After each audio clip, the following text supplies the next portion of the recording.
Bonjour et bienvenue à vous, chers étudiants, chères étudiantes. Comment allez-vous aujourd'hui? Bienvenue en classe virtuelle cette semaine pour plusieurs d'entre vous. Vous êtes quasiment 60 aujourd'hui en classe virtuelle. Bienvenue aussi à votre podcast parce qu'il y en a quelques-uns qui ont décidé de choisir cette voie.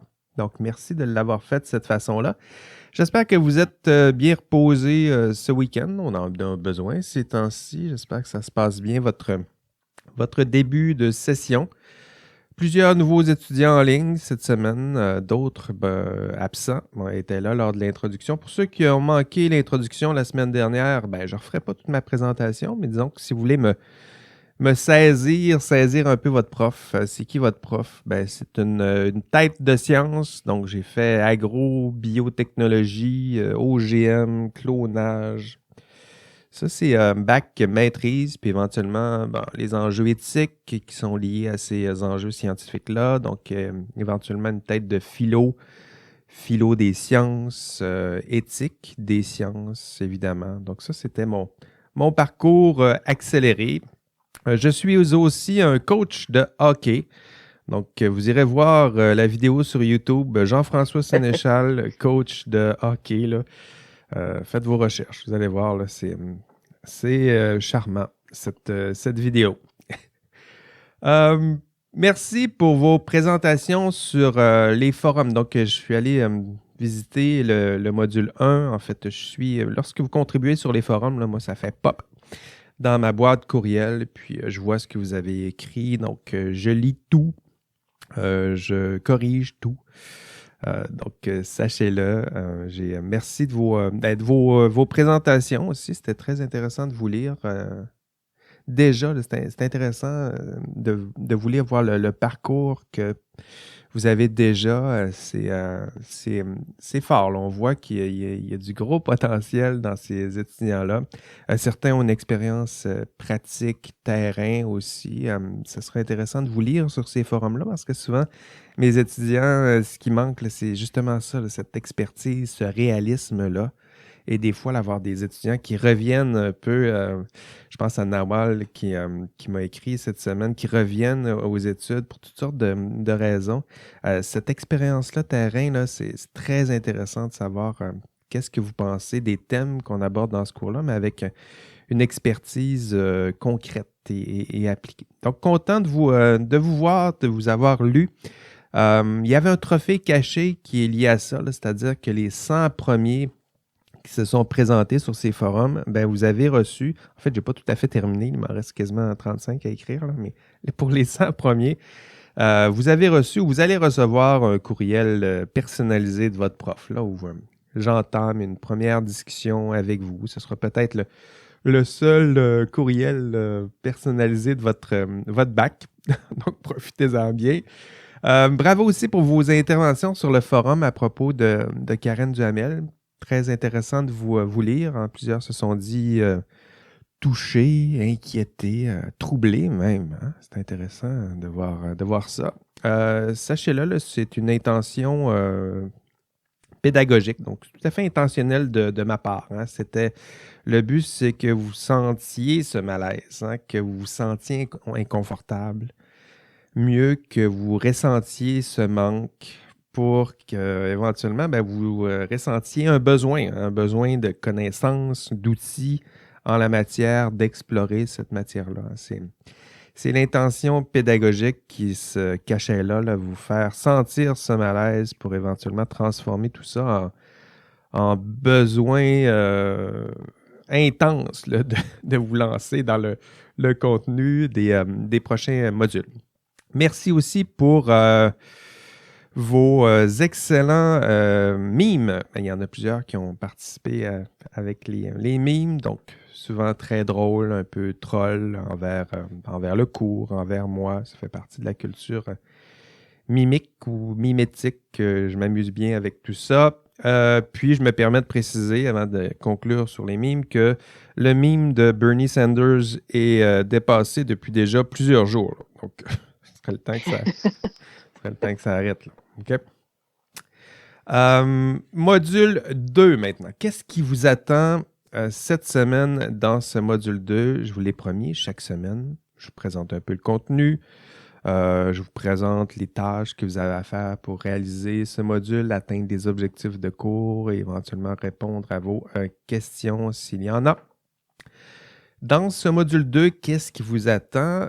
C'est un module qui pose les fondations. Donc, on se donne un vocabulaire de base, des notions de base. Hein. Pourquoi faire ça? Mais pour pouvoir éventuellement dialoguer ensemble, réfléchir, se comprendre sur le sens de certains mots, certaines notions.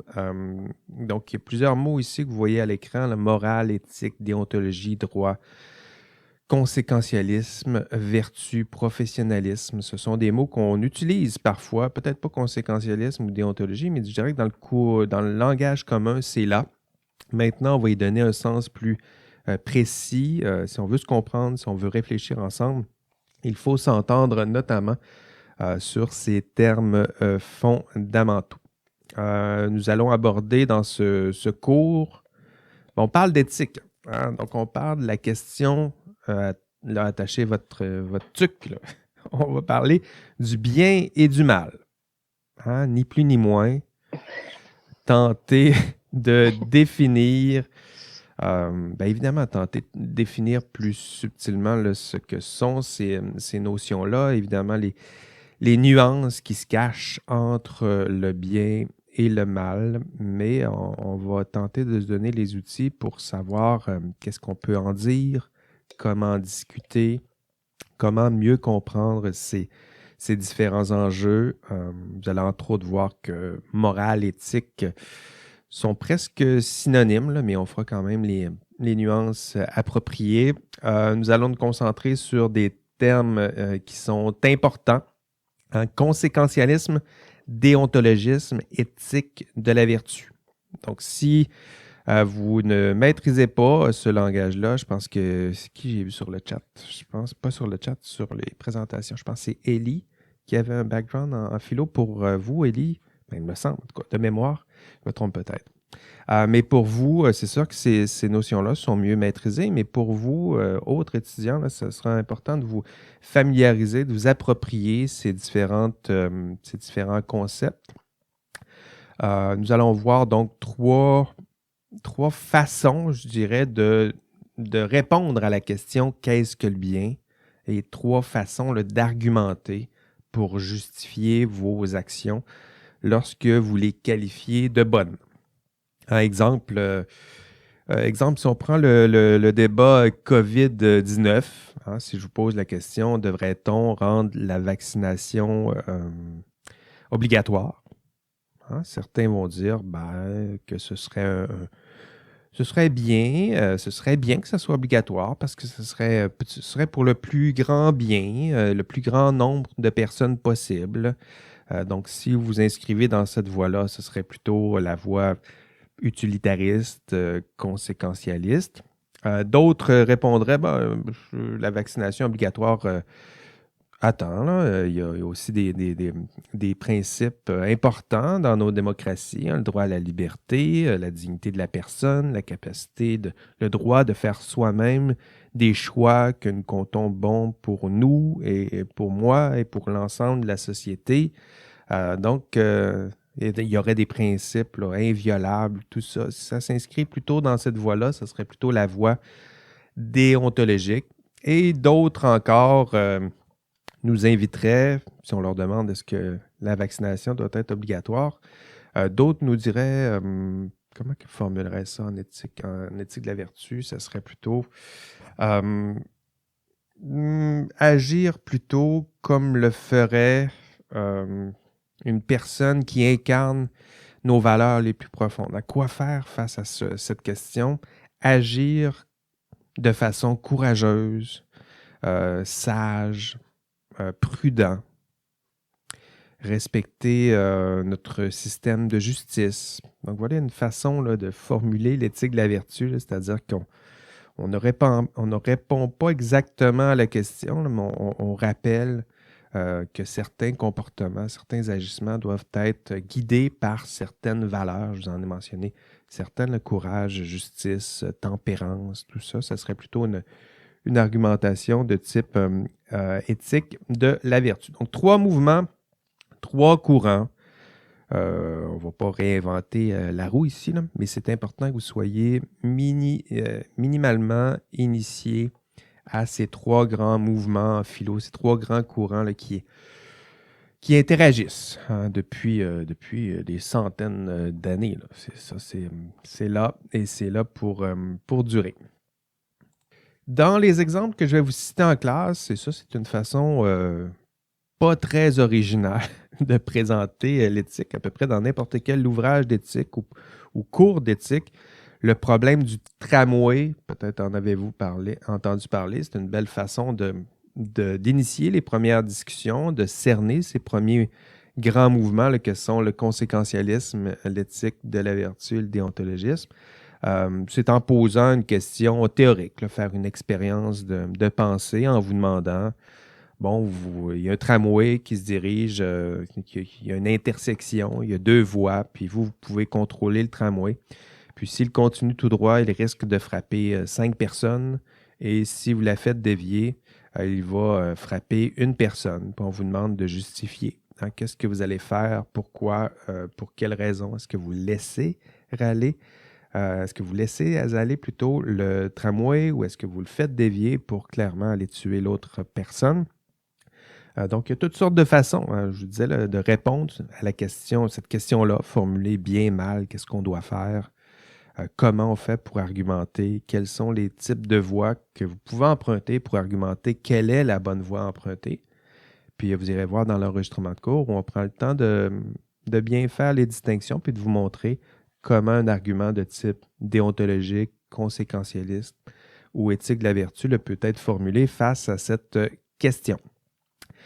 Dans la présentation, l'enregistrement de cours, je propose une version modernisée, je dirais, de ce dilemme du tramway, qui est les automobiles autonomes. En ce moment, là, il y aura bientôt des automobiles autonomes, puis ces automobiles autonomes auront toutes sortes de défis techniques, là, mais parmi les défis techniques, il y a aussi des défis éthiques, des questions éthiques auxquels ceux et celles qui programment, qui conçoivent ces autos devront répondre.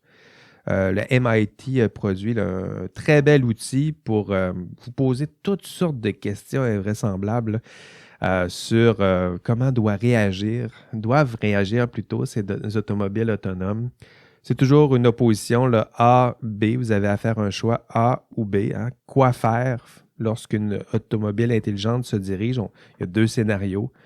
Toutes sortes de scénarios. Est-ce que vous allez frapper A, une personne qui est seule, ou B, dévier l'auto et aller frapper?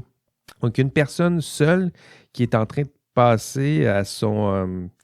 mais n'a pas le droit de passer, ou on dévie vers 5 personnes qui, eux, ont tout à fait le droit de passer dans la rue. Donc, ce genre de dilemme. Après ça, autre sorte de dilemme. Est-ce que vous allez à gauche, puis là, vous allez frapper une personne âgée? À droite, ben, c'est un enfant. Et pourquoi? Pour quelle raison? Pensez à tout ça, là. Est-ce que vous allez à gauche, puis il y a 3 chats, puis à droite, il y a je sais pas, il y a une personne âgée? Qu'est-ce qui vous permet de faire des choix? Donc, vous irez voir, là, il y en a des centaines et des centaines d'exemples qui vous demandent de choisir à gauche et à droite. On a fait l'exercice en classe. Tout ça pour vous aider à cerner. Dès qu'on pose ce genre d'enjeu-là, dès qu'on tente de se justifier, bien, rapidement, on verse plutôt d'une façon dans des courants plutôt conséquentialistes, là, du type, ben là, on va faire dévier l'auto pour tuer une personne, pas en tuer 5, parce que l'important, c'est le plus grand bien pour le plus grand nombre. Ou non, on doit respecter les consignes routières. Il y a un code de la route, puis l'automobile, elle doit sanctionner la personne qui n'a pas d'affaire à être dans la rue, là. Et il y en a 5 à côté qui ont tout à fait le droit d'être dans la rue. Donc, on doit respecter ça. Donc, c'est l'exercice là, que je vous ai proposé en classe. Le but de tout ça, ben oui, c'est de nous amuser avec l'intelligence artificielle, les automobiles autonomes, mais aussi, tranquillement, de vous aider à faire cette traduction-là entre notre façon plutôt instinctive qu'on a d'argumenter, puis d'essayer de cerner dans quelle famille d'arguments là, on se retrouve là, lorsqu'on se met à argumenter, plutôt à propos des conséquences, à propos des principes, à propos des valeurs. Il y a 3 mouvements qui sont rattachés à tout ça. Je vous invite à vous familiariser avec tout ça. Conséquentialisme et déontologisme, il y a aussi plusieurs exemples que je vous ai cités, plusieurs citations que j'ai extraits de la culture populaire. Par exemple, vous allez voir dans l'enregistrement de cours, je pose la question, Iron Man versus Capitaine America, lequel est plus, avec des citations à l'appui, laquelle de ces citations est la plus conséquentialiste, déontologique? Est-ce que Dumbledore, par exemple, est-ce qu'il incarne l'éthique de la vertu? Quel autre exemple dans la culture populaire en ce moment? Le Mandalorian, par exemple. Il y en a quelques-uns qui l'ont peut-être vu. T'as vu ça, Valérie, le Mandalorian? Non.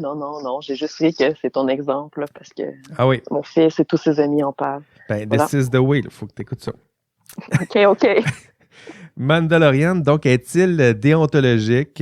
Vous allez voir que c'est plutôt une très belle incarnation de ce qu'est la déontologie. La déontologie professionnelle là, qui vous agace peut-être, pourtant, il y a des héros de la culture populaire qui l'incarnent tout à fait, ce courant-là qu'est la déontologie, l'idée de se donner des principes, des règles, un groupe, puis d'être fidèle aux principes et devoirs et obligations associées ou qui découlent de cette promesse-là faite à l'intérieur du groupe. Je vous invite à faire ça, vous aussi. Vous déjà commencez à réfléchir à quels sont vos héros de la culture populaire, vos citations là, préférées, puis essayer de voir, est-ce que ça reflète plutôt le conséquentialisme déontologiste plutôt, ou éthique de la vertu. Et là, laissez-vous aller plutôt. Game of Thrones, Marvel, DC Comics, faites votre choix. Vos séries télé préférées, Harry Potter, manga, choisissez vos inspirations et faites les liens. Je pense que c'est plus ça le but de l'exercice. C'est pas exactement de sortir une citation de la culture populaire, mais de vous aider à faire le lien entre ces citations, souvent qui justifient pourquoi une personne agit de telle façon, et les principaux courants que nous allons voir dans ce cours, conséquentialisme, déontologisme et éthique de la vertu. Donc, en abordant là, tous ces exemples dans le contenu de cours, nous allons aborder la question du bien et du mal. Quels sont les critères qui nous permettent de prendre une décision morale, une bonne décision? C'est ce que nous tentons de faire. Qu'est-ce qui nous permet de qualifier une décision morale de bonne, mauvaise? Quelles sont les décisions que nous qualifions de bonnes ou mauvaises dans la culture populaire, dans nos médias? Dans le débat aussi sur la COVID, là, pour vous, là, vous êtes peut-être déjà fatigué là, que ça soit aussi geek, l'introduction du module 2, là, le débat de la COVID, je pense qu'on peut s'en inspirer aussi dans les décisions qui sont prises, dans le débat, dans l'argumentaire déployé par les politiciens en ce moment. Quels sont les argumentaires qui versent plutôt dans le conséquentialisme, versent plutôt dans le déontologisme, versent dans l'éthique de la vertu. Au premier, lorsque vous allez tomber dans les forums, là, c'est exactement ce à quoi je m'attends, que vous choisissiez vos exemples. Donc, vous le ferez d'ailleurs là, tout de suite après cet enregistrement, après avoir regardé l'enregistrement du cours là, pour vous familiariser avec ces 3 courants. Allez nous citer sur les forums de discussion, allez nous citer vos morceaux préférés de la culture populaire sur nos forums de discussion, expliquer Pourquoi vos personnages préférés incarnent déontologisme, conséquentialisme, éthique de la vertu? Pourquoi la décision de Thanos là, dans le dernier film relève plutôt de l'éthique de la vertu ou du déontologisme? Expliquez, parlez-nous de Mandalorian si ça vous tente. Parlez-nous de ce que vous voulez. Puis pour ceux d'entre vous qui ont besoin un peu plus de concret, ceux qui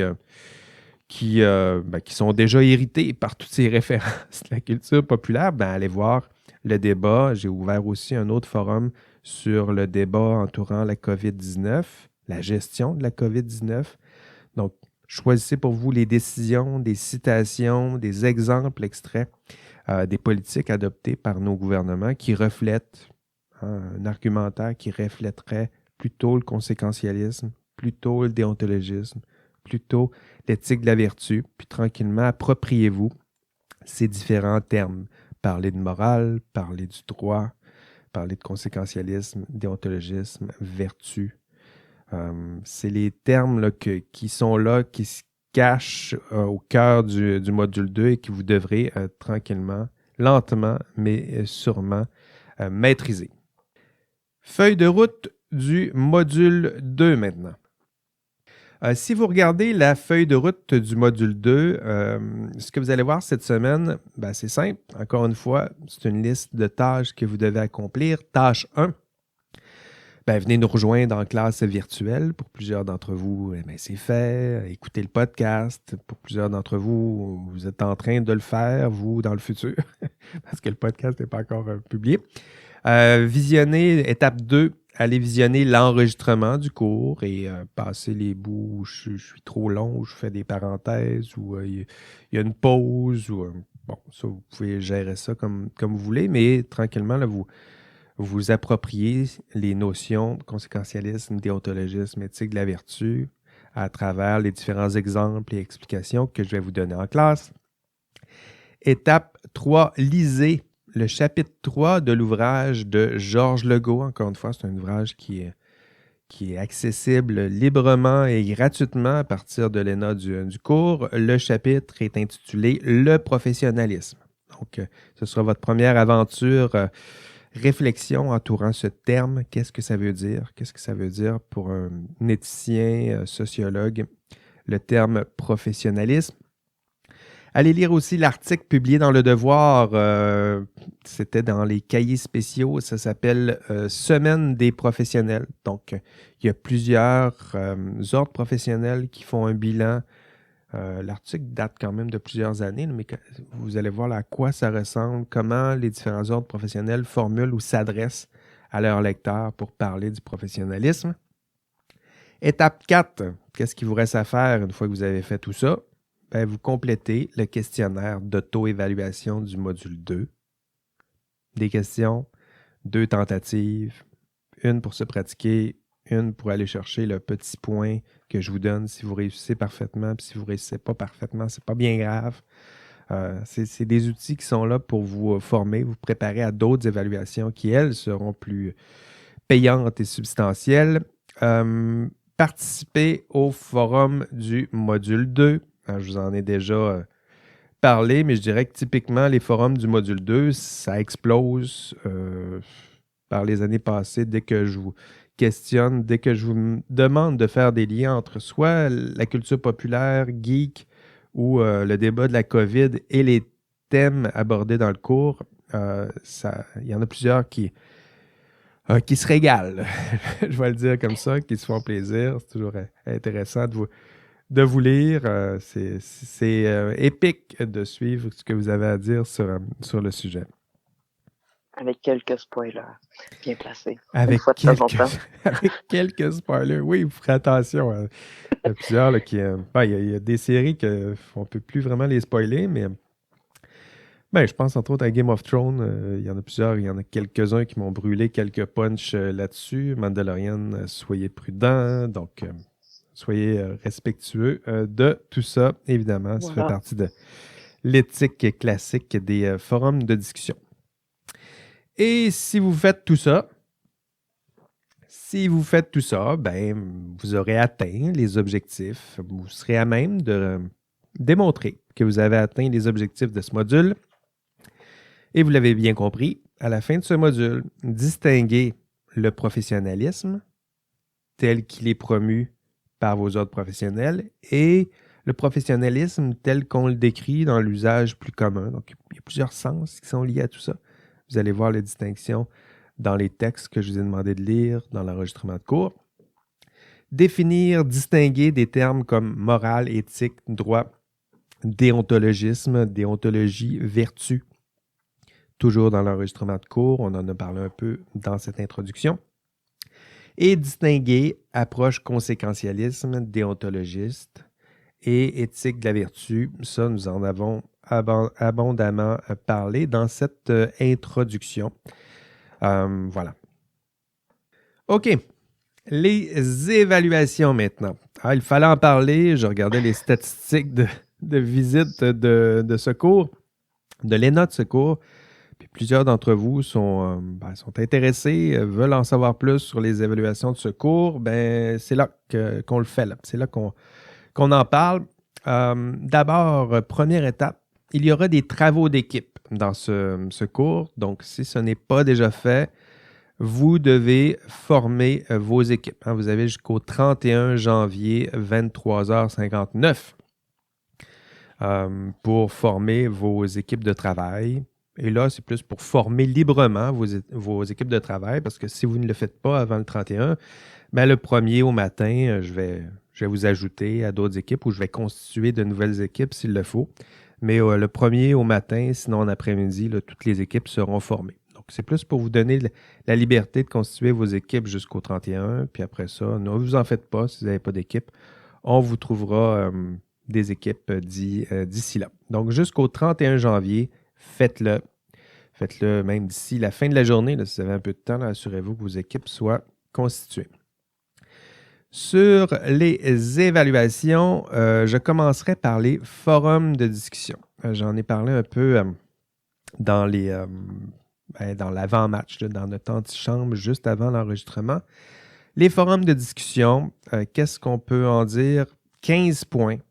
Donc ça, c'est ce que ça vaut, les forums de discussion. Si pour vous, vous dites, forum de discussion, on discute si on le veut, si on le souhaite, comme on le souhaite. Non, j'ai donné beaucoup de points pour ces forums de discussion parce que c'est le seul outil que j'ai mis en place là, pour vraiment créer un dynamisme ou créer une vie là, à l'extérieur de la classe. Vous pouvez écrire, vous pouvez dire ce que vous pensez, argumenter, synthétiser.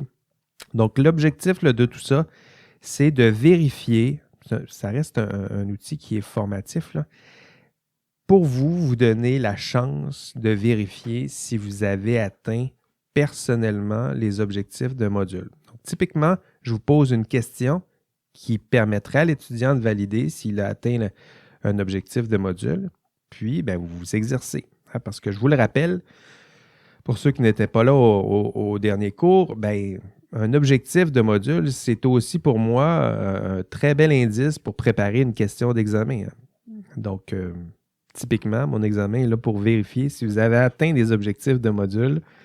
Donc, si vous voulez savoir à quoi ça ressemble un peu une question en développement, ça ressemble à une question de forum de discussion. Parce que je vais poser une question qui ressemble à ça dans la formule et dans le style pour vérifier si vous avez atteint un objectif de module. Mais je dirais aussi que dans le forum, il y a aussi il y a une dimension collective qui est importante. Et ça, j'aimerais ça que ça soit maximisé dans ce cours. Ensemble, collectivement, essayez de produire la meilleure réponse à la question qui vous est posée. Donc, idéalement, là, ce que je souhaite, c'est que oui, que les premiers disent un peu leur réponse à la question, leur opinion peut-être sur la question qui a été posée, mais tranquillement, ce que je souhaite, c'est que vous regardiez les réponses qui ont été postulées, vous en faisiez une synthèse, qu'il y ait un enrichissement qui se fasse, une systématisation, une réorganisation du contenu pour que, au fur et à mesure que la conversation avance, on se rapproche de la réponse ou d'une réponse idéale à la question qui a été posée. Et là, je dis ça et je sais que l'outil offert via l'ENA de l'Université Laval est épouvantable. OK. J'en parlais un peu avant le cours, là. C'est vraiment pas... Ouais, t'as déjà corrigé hein, les forums, Valérie? Oui, oui, oui, mais ça se passe vraiment mieux quand on est abonné au forum puis qu'on fait ça par nos courriels parce que sur le site, ça explose. Ça n'a juste pas de bon sens. Puis je me mets à la place de l'étudiant. C'est une suite de billets en ordre chronologique, pas vraiment d'organisation rationnelle, Non. intellectuelle en matière de pertinence ou d'utilité ou de fun à lire. Tu sais, ne serait-ce que tu sais, des +1, -1, thumbs up, thumb down, j'aime, j'aime pas, j'haïs, je ne sais pas, mais ça serait intéressant d'ajouter ça. Oui. Ben, en fait, comme n'importe quel forum, là, habituellement, on a ça, là, ces outils-là sur n'importe quel autre forum.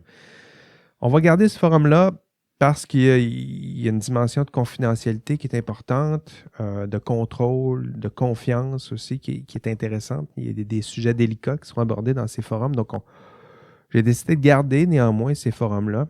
Mais pour donner sens à ces forums-là et les rendre plus utiles et pertinents, ça prend un effort supplémentaire, je dirais, de mes étudiants pour remettre un peu d'ordre dans les billets.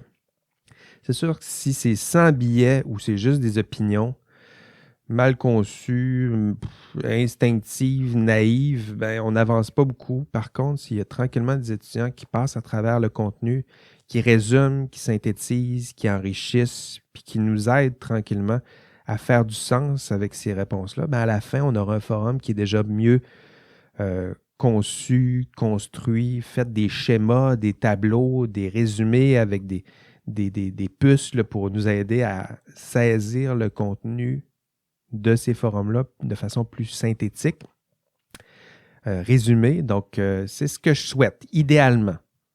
Je vous dis idéalement parce que je sais pertinemment que ça ne ressemblera pas tout à fait, ou souvent on est très loin de ça, mais idéalement, ces forums-là sont aussi là pour ça. Activité dans ces forums, ce que je souhaite aussi de votre part, c'est 10 contributions minimum. Donc, je vous le dis, je lis tout. Même si vous contribuez 20 fois, je lis 20 fois, je corrige 20 fois. Je vais garder vos 10 meilleures contributions, mais à la fin, c'est vos 10 meilleures contributions qui vont faire partie intégrante de votre note pour l'évaluation qui s'appelle Forum et qui vaut 10 points. Et je vais publier tous les, je dirais, à partir de la mi-session, puis peut-être à chaque semaine, à partir de la mi-session, je vais publier votre note temporaire, hein, provisoire. Elle est là. Ça vous dit un peu où vous en êtes dans votre progression. Ce n'est pas votre note finale, c'est votre note provisoire. Ça vous permet de voir qu'est-ce que ça vaut à la mi-session, ce que vous avez fait. Puis après ça, ça vous permet de chaque semaine ou deux là, de voir combien vous progressez avec les différents billets que vous avez produits. Je sais que c'est une gymnastique qui est assez difficile pour vous de savoir un peu qu'est-ce que ça vaut, combien, qu'est-ce que j'attends aussi. Donc, ces outils-là, cette note provisoire-là, vous permettra déjà de cerner un peu mieux quelles sont mes attentes. Donc, les critères pour cette évaluation, c'est le nombre de vos interventions, je vous l'ai dit, vos 10 meilleures, la régularité, la constance, la constance de vos interventions. Si vous me faites 10 contributions dans la dernière semaine, c'est mal. C'est mal. OK? Puis vous n'aurez pas tous vos points, vous allez même perdre des points pour plusieurs. Donc, la qualité de vos interventions, ça fait évidemment partie des critères. Donc, encore une fois, aidez-nous collectivement à atteindre les objectifs de chaque module. Si vous participez 10 fois et que vos contributions sont bonnes ou assez bonnes, là, vous allez avoir 11 sur 15. Okay? Si vous voulez avoir plus de 11 sur 15, il faut nous aider à enrichir, synthétiser, faire des schémas, des tableaux, des vidéos, des capsules audio, mettre de la musique, faire une œuvre d'art, n'importe quoi. Là. Mais ça me prend de quoi pour relever le niveau de ce forum de discussion qui, je l'admets encore, n'est pas tout à fait approprié comme outil, mais on peut en faire quelque chose d'extraordinaire. Je l'ai vu dans les dernières sessions. Et pour enrichir toujours, pour aller chercher le maximum de points, proposez-nous des textes inédits, enrichissants, pertinents, complémentaires, qui n'ont pas été. Ça se peut. Hein, le rôle d'un prof en ce moment, c'est surtout de la curation, choisir des des bons textes pour vous. Si vous avez d'autres textes à ajouter pertinents, bien, proposez-les dans ces forums de discussion. Puis ça, c'est intéressant. Moi, ça me permet aussi d'enrichir mon contenu de cours. Donner des exemples pratiques, terrain, concrets, appliqués, si vous avez une expérience terrain. Résumer les propos de vos collègues, illustrer à l'aide de schémas, d'images. Créer des nouveaux forums aussi, c'est une façon d'enrichir le forum. Si vous pensez qu'il y a une question pertinente qui n'a pas été posée par votre professeur, bien, posez-la, créez un nouveau forum. Ou même des fois en marge du cours. Là. Des fois, il y a des thèmes qu'on n'aborde pas dans ce cours. Ça vous tente de débattre des enjeux éthiques liés aux sciences et génie, puis que ce n'est pas abordé dans le cours, bien, allez créer un forum, puis on s'amusera avec ça aussi. On réfléchira aussi à ces questions-là. Et à la fin, bien, aidez-nous collectivement. Aidez-vous collectivement à atteindre les objectifs de chaque module. Bon, les forums épuisants, c'est sûr, mais c'est votre lieu de travail. Donc, c'est là où vous pouvez vous exercer à écrire des réponses, encore une fois, qui démontrent que vous avez atteint les objectifs de chacun des modules. Hein, des questions qui, encore une fois, peuvent ressembler à des questions d'examen. Donc, pratiquez-vous là. Attendez pas qu'on vous sanctionne là, parce que vos formules, vos réponses sont tout croche. Là. Vous avez une chance de vous pratiquer, d'exercer, de voir ce que les autres écrivent aussi lorsqu'on pose les mêmes questions. Donc, pour vous, c'est une belle façon de vous améliorer. Pas seulement lire et répondre, mais lire et voir les réponses que les autres ont produites. C'est rare que vous avez cette opportunité-là. Et encore une fois, vivement l'ENA 2. Qui est produit par notre institution, puis qui pourra peut-être changer cet outil qui est le forum de discussion. Donc, 15 points, c'est ce qui vous attend pour les forums de discussion. Concernant les travaux pratiques maintenant. Il y a 2 travaux pratiques et je les appelle de façon très originale. J'appelle le premier TP1 et le deuxième plutôt TP2. Donc, TP1, vous allez devoir concevoir un problème d'éthique appliquée. Et le problème 2, vous allez devoir résoudre. Le TP2, vous allez devoir résoudre ce problème d'éthique appliquée. Donc, faites attention, le TP2, même si il semble équivalent comme ça, le TP2 est beaucoup plus long, beaucoup plus payant. Donc, si vous avez à gérer votre temps, là, je vous le dis, le TP2, il y aura beaucoup de tâches à faire et le TP1, ça peut se régler en un samedi après-midi aisément. Qu'est-ce que tu allais dire, Valérie?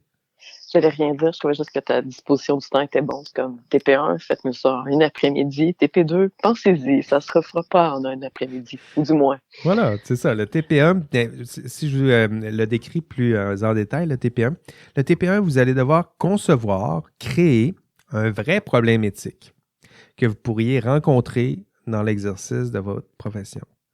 Donc, un vrai problème inventé, mais un problème que vous pourriez réellement rencontrer dans l'exercice de la profession. Donc, si vous connaissez mal votre future profession, bien, posez des questions, votre entourage, faites des recherches, allez voir ce qu'on dit sur Internet à propos de votre profession, allez lire les journaux, mais trouvez-moi des vrais problèmes que vous pourriez rencontrer prochainement, dans quelques années, dans l'exercice de votre profession. Ça, c'est le TP1. Me trouver un problème réaliste, le formuler dans 3/4 de page, une page, pas plus. Quand je vous disais que ça se fait en un après-midi, ça se fait, mais il faut que ça soit réaliste. Il faut que ce soit un problème que c'est fort possible que vous allez rencontrer dans quelques années.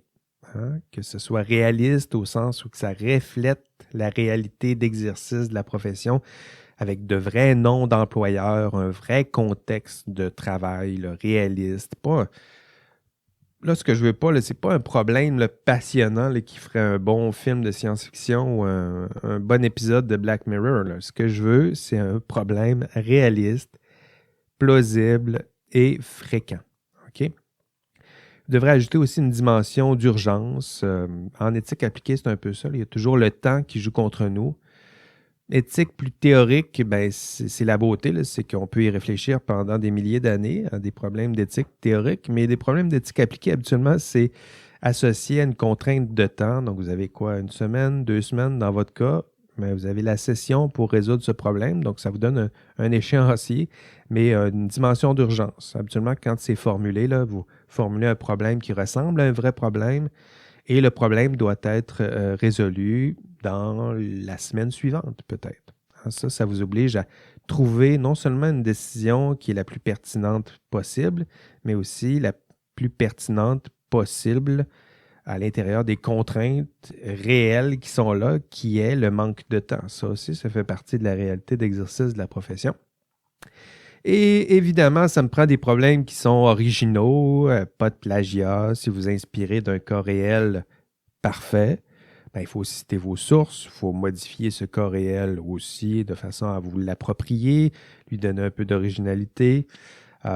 Si vous inspirez d'un cas réel, ben, citez vos sources, expliquez-nous où vous avez trouvé cette belle idée-là, en note de bas de page, de façon à reconnaître le travail de ceux et celles qui sont passés avant vous. Ça revient souvent lorsqu'on parle d'originalité ou de plagiat. Le but, c'est pas de... Et ça c'est vrai aussi, tiens, je vais me permettre de le dire pour les forums de discussion.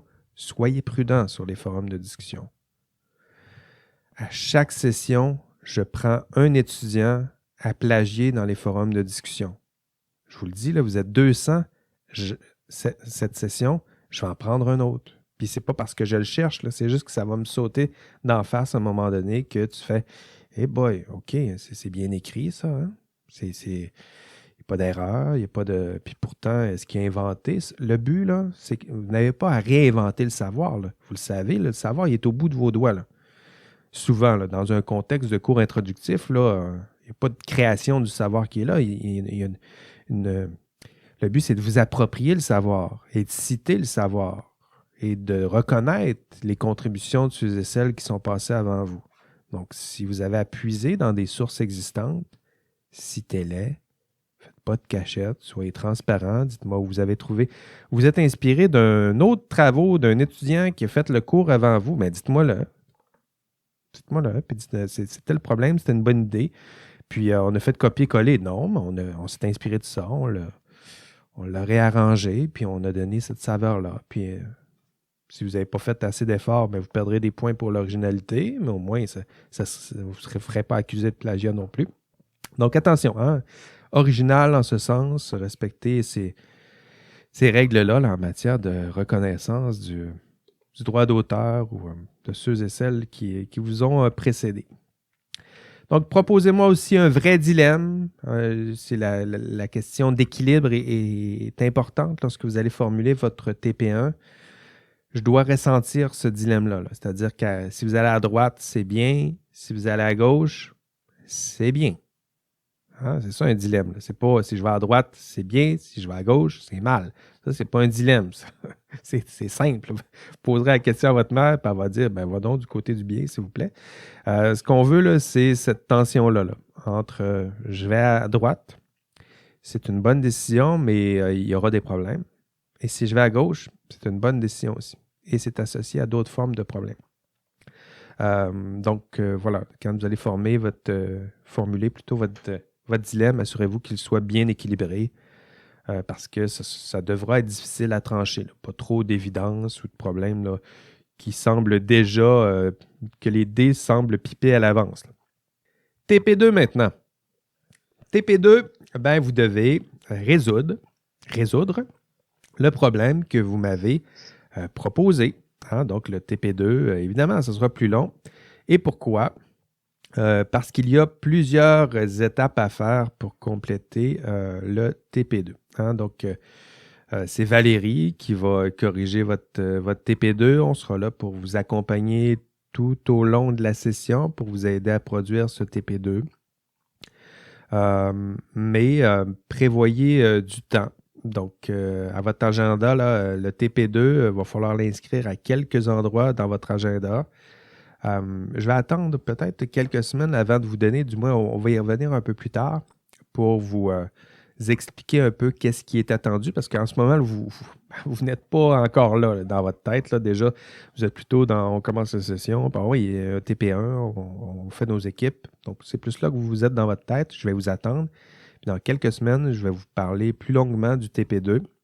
Mais ce que je peux vous dire en résumé, c'est que le TP2, vous devrez le faire en 2 étapes. Vous devrez résoudre votre TP1 d'abord en analysant ce TP1-là grâce à une grille d'analyse. Hein, grâce et grille, ça fait graille. Grâce à une grille d'analyse.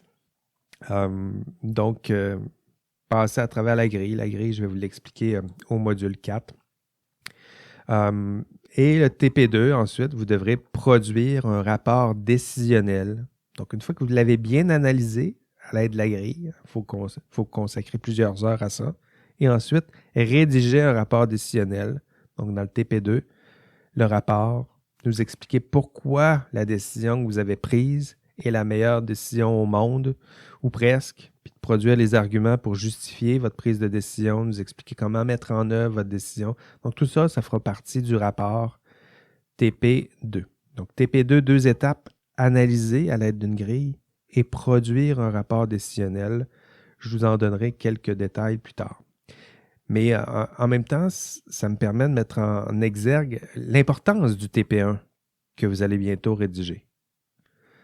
Si vous concevez un TP1 à la va-vite un samedi après-midi en disant n'importe quoi, puis tiens, ça va ressembler à ça, puis amuse-toi avec ça, puis vous avez 3 sur 5, c'est pas grave. C'est juste 3 sur 5.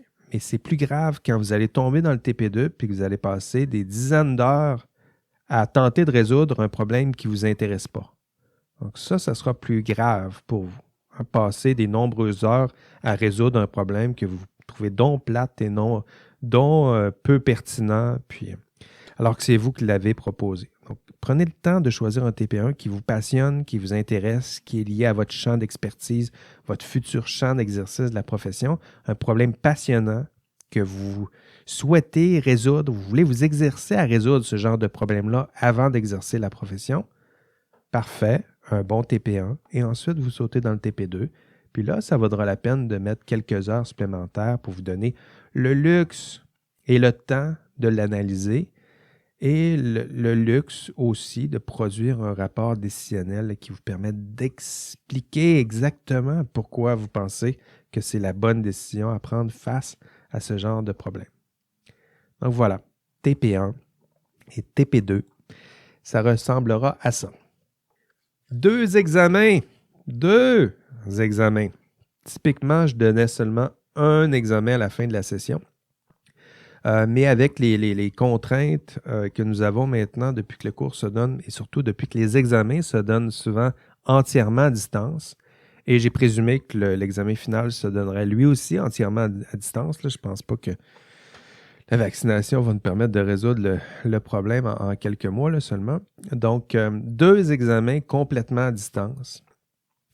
Avant, j'en donnais un, mais ça donnait beaucoup trop d'importance, sinon la pression était trop accrue sur une seule évaluation faite à distance. Donc, vous voyez là, qu'avec cette pression-là accrue, la tentation de triche est elle aussi accrue. Donc, j'ai décidé de mieux répartir tout ça. 2 examens, un à la mi-session et un à la fin de session. Et les deux, j'ai adopté 2 formules complètement différentes.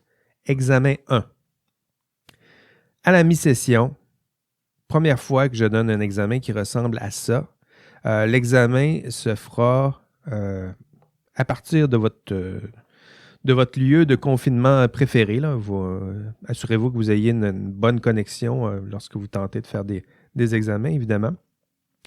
L'examen pour vous de mi-session sera disponible pendant plusieurs jours.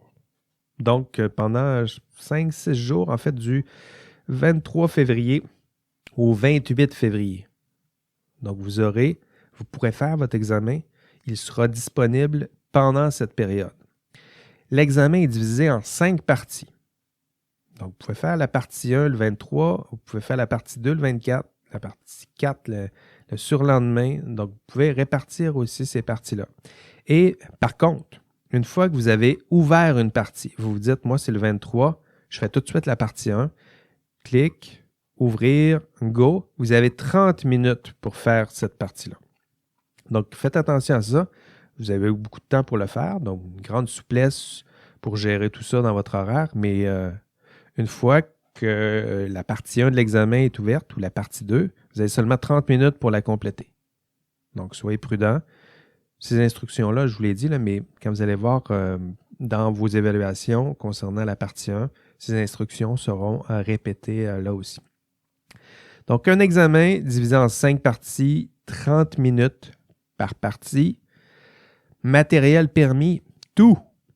Ben, tout sauf des copies d'examen des années passées. De toute façon, là, toutes les copies d'examen de mes années passées là, sont interdites. Donc, vous ne devriez pas retrouver ces copies d'examen. Du moins, je le souhaite, je le demande. Et si je prends un étudiant, il y aura évidemment des poursuites à cet égard. Mais je ne veux pas que vous deveniez des spécialistes à répondre à un examen. Là. Je veux que vous vous appropriez le contenu du cours. Donc, vous avez le droit à tout. Le contenu que vous pouvez trouver sur votre cours, votre ENA de cours, sur Internet. Les questions sont pensées pour que vous puissiez avoir accès à tout. Et même, vous pouvez même, et ça c'est un ajout que je fais seulement pour l'examen de mi-session, vous pouvez adopter la formule, moi j'appelle ça la formule mariage, c'est-à-dire que vous pouvez consulter un collègue. Mariage catholique romain, bien sûr. Hein? Voilà. Voilà, bien fait de préciser ça, Valérie.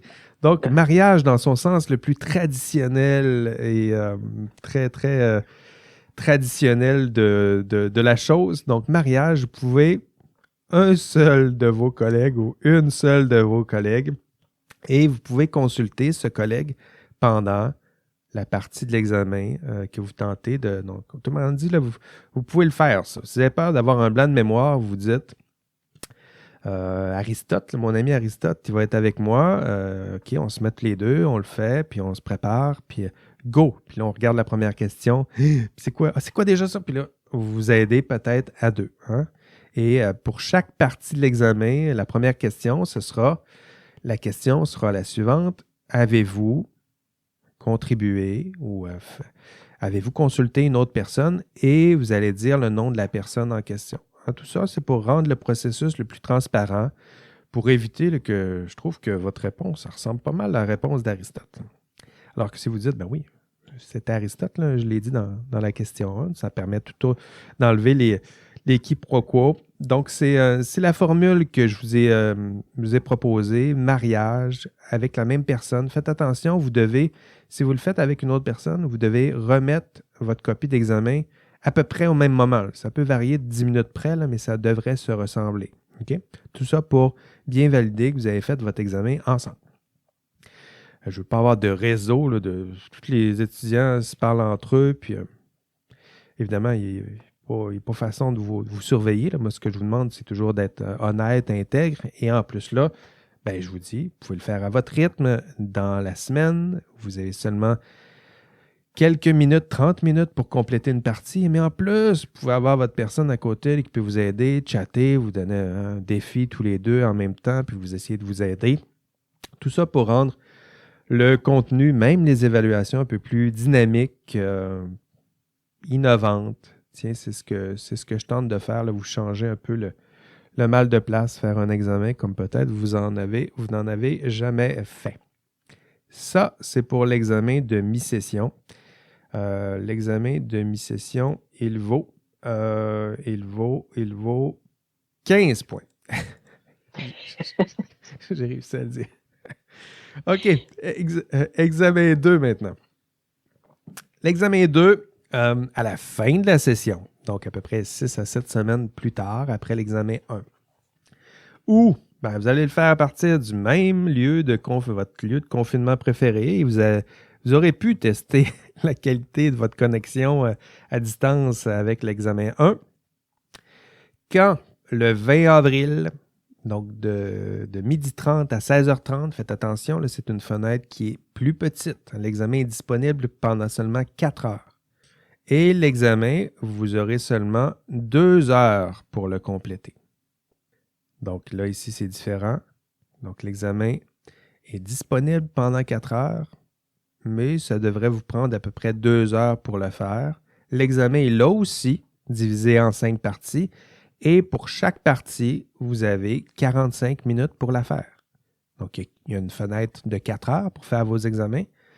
Vous devez faire vos 5 parties pendant cette fenêtre-là de 4 heures. Et à chaque fois que vous ouvrez une partie, vous avez 45 minutes pour la faire. Matériel permis, rien. Rien. Et là, je dis rien, et vous êtes à distance. Ce serait possible pour vous de tricher, et ça, c'est statistiquement tout à fait envisageable. Les licornes, je n'y crois que très peu, mais juste ce que je vous demande, c'est d'être honnête, intègre, et vous pratiquer, parce que bientôt, vous aurez à exercer votre profession de manière honnête et intègre. Donc, consultation interdite de quoi que ce soit, de qui que ce soit. Donc, ce sera les conditions pour l'examen 2. Et on y reviendra. Évidemment, là, je vous explique vos examens, mi-session, fin session. Vous n'êtes pas rendu là, puis peut-être que pour plusieurs d'entre vous, je vous ai perdu il y a 10 minutes, puis c'est pas grave, vous irez voir l'épisode 2 du podcast, là, parce que vous vous demanderez c'est quoi déjà les évaluations. Allez réviser tout ça ensemble. Donc, les évaluations sont là. Questionnaire, 10 points. Les questionnaires, c'est des petits questionnaires. À chaque module, il y a des questionnaires formatifs. Vous avez souvent 2 tentatives. Vous pouvez facilement aller chercher ces 10 points-là avec 2 tentatives. Forum de discussion, je vous les ai expliqués. Vous avez 15 points à aller chercher là. TP1, 5 points. C'est quasiment rien.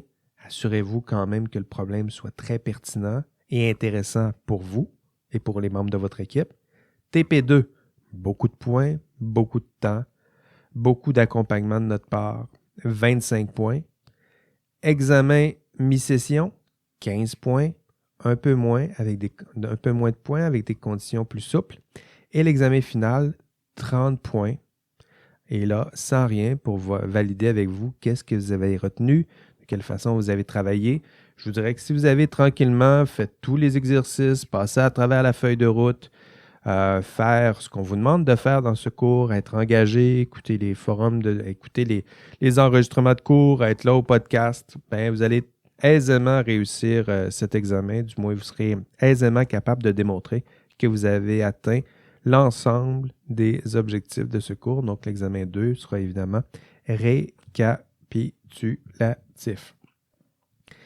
Et 5 points bonus, je me permets de le mentionner encore, ce sont des points bonus cachés dans un système de trophées et récompenses pour ceux et celles qui sont les plus engagés dans ce cours, qui font ce qu'on leur demande de faire, qui donnent vie à ce cours, qui rendent ce cours plus intéressant, passionnant pour vous, pour moi, pour Valérie, pour l'ensemble de notre communauté. Et ça, c'est des points bonus. Voilà.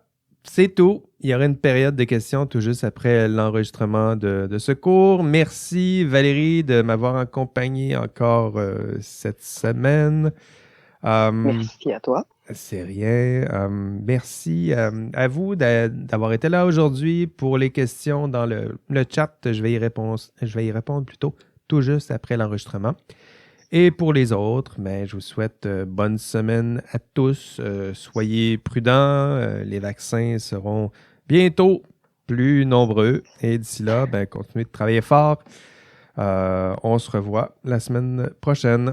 Bye bye. Bye bye Valérie. Bye.